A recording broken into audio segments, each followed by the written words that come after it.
وأبصر يوم يأتوننا لكن الظالمون اليوم في ضلال مبين وأنذرهم يوم الحسرة إذ قضي الأمر وهم في غفلة وهم لا يؤمنون. الحمد لله, Allah subhanahu wa ta'ala nous a révélé la religion parfaite, la meilleure religion, et il l'a choisie pour nous. Et dans cette religion, il nous a enseigné les meilleures valeurs et la meilleure morale. Il nous a protégés de tout ce qui est mauvais. Il nous a éloignés de toute immoralité et de toute perversité. Et il nous a protégés contre le péché, contre le mal et contre tout ce qui peut amener au mal également.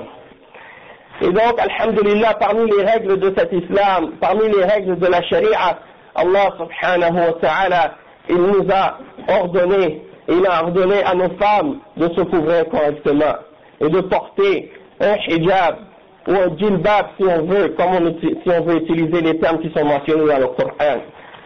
Et le djilbab, comme les ulama de tafsir l'ont expliqué dans les livres, si on retourne à Tafsir Ibn Kathir, ou Tafsir al-Qurtubi, ou Tafsir al-Tabari, ou les autres livres de tafsir qui ont été écrits par les ulama de l'islam depuis des siècles, avant même que le mot intégrisme soit inventé, eh bien, on retourne à ces livres de tafsir et on voit la description que les ulama ont donnée du djilbab et comment il doit être s'il respecte les conditions de la charia. Donc, alhamdulillah, si on regarde à travers l'histoire, les femmes ont toujours porté, les femmes musulmanes dans les pays musulmans ont toujours porté ce djilbab et ce hijab qui est un hijab shari et qui couvre le corps de la femme en entier, y compris le visage et les mains.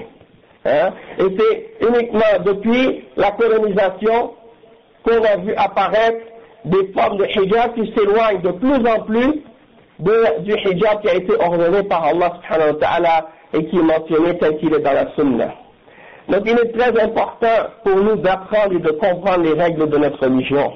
Et c'est pas seulement de venir à la khutbah de Jumu'ah et on s'assoit et on écoute et après on retourne au travail ou à la maison et on a tout oublié qu'est-ce qu'on a appris, ou bien que le reste de la semaine, on ne fait pas des efforts pour assister à des cours, assister à des dours, assister à des rappels pour comprendre et pour apprendre notre religion correctement, ou lire des livres, ou écouter des cours sur Internet, ou des cours enregistrés pour essayer d'augmenter notre compréhension de la religion. Donc c'est pas juste de venir s'asseoir pour dire ah la Jumu'ah c'est obligatoire donc j'ai pas le choix de venir et donc je viens puis je retourne et c'est fini. Non, il faut profiter de ce temps pour comprendre, pour apprendre, il faut écouter et pour méditer sur les paroles qu'on est en train d'expliquer.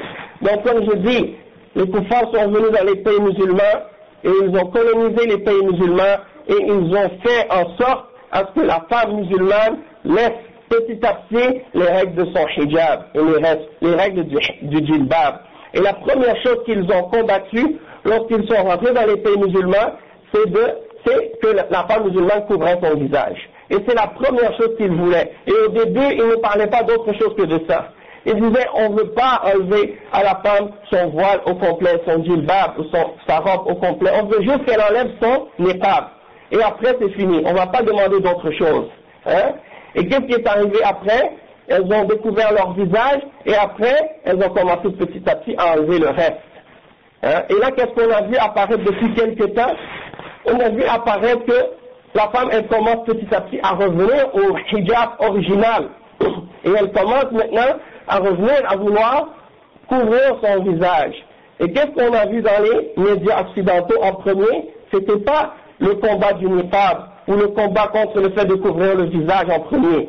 C'était le fait de combattre ce petit foulard que certaines femmes portaient sur leurs cheveux, même si c'était pas en accord avec les règles réelles du hijab, mais même ça les dérangeait. Et même ça, ils cherchaient à l'enlever de la femme.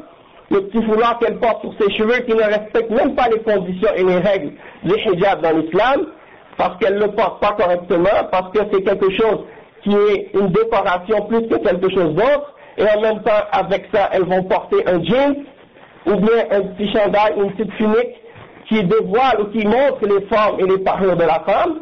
Donc, ça ne respecte pas les conditions de l'islam, mais même ça les a dérangés. Et même ça, ils voulaient le combattre. Alors, ils ont fait des lois même dans certains pays pour l'interdire dans certains endroits. Et maintenant, alhamdulillah, Allah subhanahu wa ta'ala, il a guidé certaines femmes croyantes à comprendre l'importance du hijab et la signification réelle de ce djilbab et à commencer à appliquer les règles telles qu'elles sont et à couvrir même leur visage et à couvrir leur corps d'un grand voile pour qu'on ne voit même pas un pouce de leur corps ou une forme parmi les formes qu'elles peuvent avoir pour éviter justement la tentation du shaitan. Et puis alhamdulillah, on a vu ça de plus en plus commencer à revenir. Et où, pas seulement dans les pays musulmans, ici même en Occident, là où le combat et la guerre contre le hijab a commencé. Alors là, ils ne savaient plus quoi faire. Et ils ont dit, si on continue à les laisser porter ce djilbab et à les laisser commencer à se couvrir de plus en plus comme ça, les femmes musulmanes dans les pays musulmans vont commencer à voir que les femmes musulmanes ici en Occident, là où il y a cette soi-disant liberté, commencent à se couvrir le visage elles aussi, commencent à se voiler d'un voile islamique elles aussi, donc elles vont commencer à influencer les femmes musulmanes qui sont dans les pays musulmans et qui se sont éloignées de l'exemple du hijab islamique. Alors les kuffars ont inventé quelques ruses pour essayer de faire croire aux gens, aux musulmans et aux non-musulmans, que dans ce retour au hijab, il y a quelque chose d'autre qu'une question religieuse. Et parmi leurs shubuhat et parmi leurs arguments, c'est que c'est un voile qui est politique, ou que c'est quelque chose qui est politique. Et ils sont convaincus de ça, et on ne peut rien faire pour les convaincre de d'autres choses. Alors qu'on voit dans le Coran et dans la Sunna les ordres d'Allah subhanahu wa ta'ala, et les ordres du prophète Muhammad sallallahu alayhi wa sallam, et les paroles des salaf as-salih, parmi les sahaba et les sahabiyat, et les paroles des ulama de l'islam, depuis tous les siècles. Tous les siècles, les 3 premiers siècles, au sujet desquels le prophète sallallahu alayhi wa sallam a dit خير الناس قرني ثم الذين يلونهم ثم الذين يلونهم, les 3 meilleures générations, elles étaient sur ce hijab-là. Et donc c'est eux notre référence, et c'est eux notre exemple. Mais même après ça, les ulama de l'islam, qui sont venus jusqu'à récemment, ils ont tous été sur cette voie, et sur cette compréhension de l'islam, et du hijab. Et puis ils ont, alhamdulillah, clarifié la situation. Donc, la femme musulmane, quand elle se voile, c'est un acte d'adoration pour Allah subhanahu wa ta'ala. Et elle le fait pour plaire à Allah subhanahu wa ta'ala avant tout. Et c'est obligatoire pour elle de le porter, et c'est obligatoire aux croyants de l'ordonner. Parce que l'islam nous ordonne d'ordonner le bien, et nous interdit, ou nous ordonne d'interdire le mal. Et parmi les caractéristiques des croyants, c'est ça, c'est qu'ils ordonnent le bien et qu'ils interdisent le mal. Donc on n'a pas le droit de permettre le péché, ou de laisser, ou de permettre qu'une femme musulmane reste sur le péché ou dans le péché.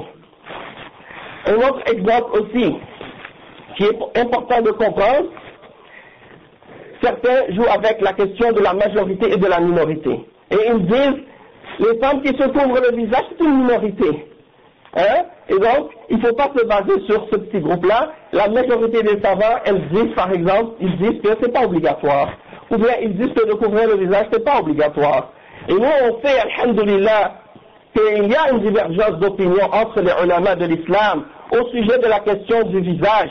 Et que certains ulama, parmi les ulama de l'islam, ont dit que de couvrir le visage, ce n'est pas obligatoire. Mais c'est recommandé. Et c'est meilleur que de ne pas le couvrir.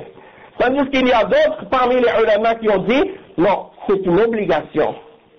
Alors il faut comprendre qu'il y a cette divergence d'opinion et que chacun a leur adilla. Chaque côté, ils ont leurs preuves et leurs arguments tirés du Coran et de la Sunna. Et ils ont chacun leur compréhension de ces textes, de ces nusus. Mais alhamdulillah, qu'est-ce qui est important de comprendre, c'est qu'ils sont tous d'accord, tous les deux, au moins, pour dire que ça fait partie de l'islam et que c'est quelque chose de meilleur. Et que si la femme épouse son visage, c'est mieux que de ne pas le couvrir. Et même ceux qui disent que c'est pas obligatoire, alhamdulillah, ils disent quoi? Ils disent que si dans une société, il y a trop de fitnes, trop de péchés, trop de perversité, trop de corruption, trop de mal, ça devient obligatoire. Ça devient dans ce cas-là obligatoire à la femme de couvrir le visage parce que c'est une porte ouverte vers la fitna et la tentation. Et qu'est-ce qui fait plus de fitna pour l'homme dans le corps d'une femme? Est-ce que c'est son visage ou ses pieds? Les ulama sont d'accord pour dire que la femme, c'est obligatoire pour elle de couvrir ses pieds. Est-ce que c'est ses pieds qui font plus de fitna ou son visage? Alors, les ulama, il y en a qui ont expliqué ça avec même des arguments rationnels et logiques, et ils ont expliqué ça, ils ont donné cet exemple. Ils ont dit, si on est obligé de couvrir les pieds, alors couvrir le visage, c'est encore plus obligatoire, puisque c'est là que toute la beauté de la femme se tient. Hein? Donc ça, c'est des exemples et des arguments, même rationnels, qui supportent l'argument de ceux qui disent que c'est obligatoire. Donc, alhamdulillah, sur ce plan-là, on a compris la question, et donc c'est pour ça qu'il faut encourager les musulmans à Montréal, Allahul Musta'an, les musulmans de Montréal, Allahul Musta'an, Nasalullah al-Afiyah, ils veulent toujours faire le moins possible dans leur religion. Ils veulent toujours chercher à faire le moins possible de ce qui est obligatoire pour eux dans l'islam. Pourquoi ils veulent toujours chercher à suivre leur passion et suivre leur désir et faire le moins possible de leur religion? Pourquoi subhanahu wa ta'ala nous a créés sur cette terre? وَمَا خَلَقْتُ الْجِنَّ وَالْإِنسَ إِلَّا لِيَعْبُدُونَ. Il nous a pas créés ici pour s'amuser, pour venir jouer. On est créé pour adorer Allah subhanahu wa ta'ala. C'est ça le but de notre existence. C'est ça le but de notre création. C'est pas d'autre chose. C'est pas d'autre chose. Même si la société dans laquelle on vit nous fait oublier cette réalité, nous fait oublier le sens de notre existence, il faut qu'on se réveille et qu'on comprenne pourquoi on est créé. Et c'est pas juste pour venir ici et profiter de la dunya. Hein? Donc, nasallallahu al-afiyah, nasallallahu an yahdiyana ajma'in. C'est quelque chose de sérieux. Il faut prendre ça au sérieux. Et donc, alhamdulillah, les ulama ont mentionné que le fait de la femme qui montre son corps, ça fait partie des kabaïr. Ça fait partie des kabaïr de l'ombre. Et le prophète sallallahu alayhi wa sallam, quand il a parlé du tabarruj, c'est-à-dire que la femme, elle montre son corps, ou une partie de son corps, où elle fait la fitna, ça fait partie des grands péchés. Et il l'a mis et il l'a cité en même temps que le shirk, que le zina, que le vol et que d'autres grands crimes dans l'islam. Donc la femme qui ne se voile pas, elle commet un kabira parmi les kaba'ir de l'eau. Est-ce que ça c'est quelque chose à prendre à la légère?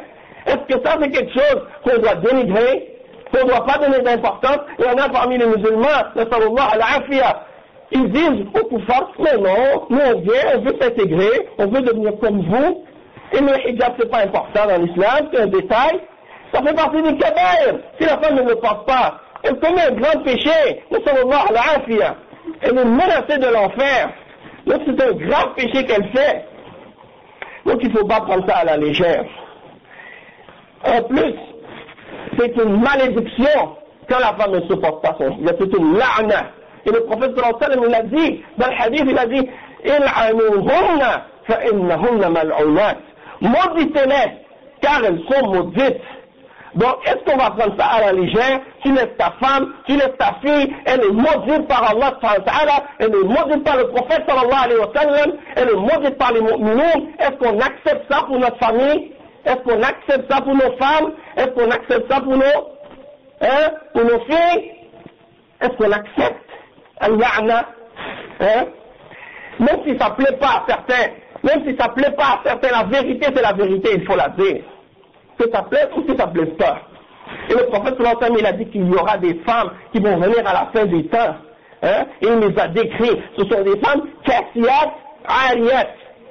Elles sont couvertes en apparence, mais elles montrent leur forme, elles montrent leur corps, elles montrent des aspects de leur corps quand elles sortent dans la rue pour attirer les hommes.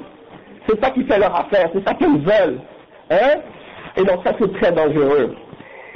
Et également, le prophète sallallahu alayhi wa sallam, quand il a décrit ces femmes-là, il a dit, elles font partie des gens que j'ai vus dans l'enfer. Sinfani min ahli an-nar, lam arahuma. Quand il a dit, il y a deux catégories de personnes qui vont être dans l'enfer, je ne les ai jamais vues encore. À son époque, il ne les avait pas encore vues. La première catégorie, c'est des hommes qui ont des fouets, comme des queues de vache, ils frappent les gens avec. Et la deuxième catégorie, ce sont des femmes, et il les a décrits comme ça. Elles sont kassiyat, ariyat. Elles se couvrent, mais elles ne couvrent pas correctement. Soit on voit à travers, ou soit que ça décrit leur forme, tellement c'est serré sur leur corps. Et il les a décrits comme étant des femmes de l'enfer. En plus, ça fait partie du nifaq. Ça fait partie des caractéristiques du nifaq, parce que le prophète sallallahu alayhi wa sallam a dit à leur sujet qu'elles sont des munafiqat, elles sont des hypocrites. Et le prophète sallallahu alayhi wa sallam a dit qu'elles seront des munafiqat et qu'elles ne rentreront pas au paradis. Donc ça c'est une menace sévère pour les femmes qui ne se voilent pas correctement. De plus c'est une sunna du shaitan, puisque le premier qui a appelé l'homme à enlever ses vêtements et à montrer sa nudité, c'est le shaitan. Il a fait ça avec nos premiers parents. Et de plus c'est une sunna des juifs et des chrétiens. Puisque le prophète sallallahu alayhi wa sallam a dit, faites attention à la dunya et faites attention aux femmes, parce que la première fitna des juifs, de Bani Israël, c'était la fitna des femmes. Et cette fitna est devenue la fitna des musulmans. Et il y en a aujourd'hui parmi les musulmans qui disent, on n'aime pas ce que les juifs font en Palestine, on n'aime pas ces gens-là, qu'est-ce qu'ils font en Palestine, ils sont les premiers à suivre l'exemple du juif. Et à laisser leurs femmes marcher à moitié nues dans la rue. Et le prophète sallallahu alayhi wa sallam nous a mis en garde contre la fitna de Bani Israël. Et maintenant on est en train de faire pire que les Bani Israël avec nos femmes. Le prophète sallallahu alayhi wa sallam a dit, ما تركت بعد فتنة هي أضر على الرجال من النساء. Hadith sahih. Le prophète sallallahu alayhi wa sallam a dit, j'ai pas laissé une fitna après moi qui sera plus nuisible, plus dure pour l'homme que la femme. Maintenant on prend ça à la légère aujourd'hui et c'est devenu comme ça.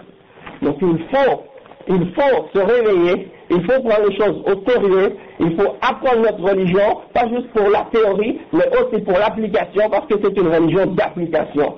Et si on veut la miséricorde d'Allah, et si on veut le Jannah, et si on veut la récompense d'Allah, il faut prendre ces choses-là au sérieux. اللهم أعز الإسلام والمسلمين. ويوم يعض الظالم على يديه يقول يا ليتني اتخذت مع الرسول سبيلا يا ويلتى ليتني لم أتخذ فلانا خليلا يا ويلتى ليتني لم أتخذ فلانا خليلا لقد أضلني عن الذكر بعد إذ جاءني وكان الشيطان للإنسان خذولا.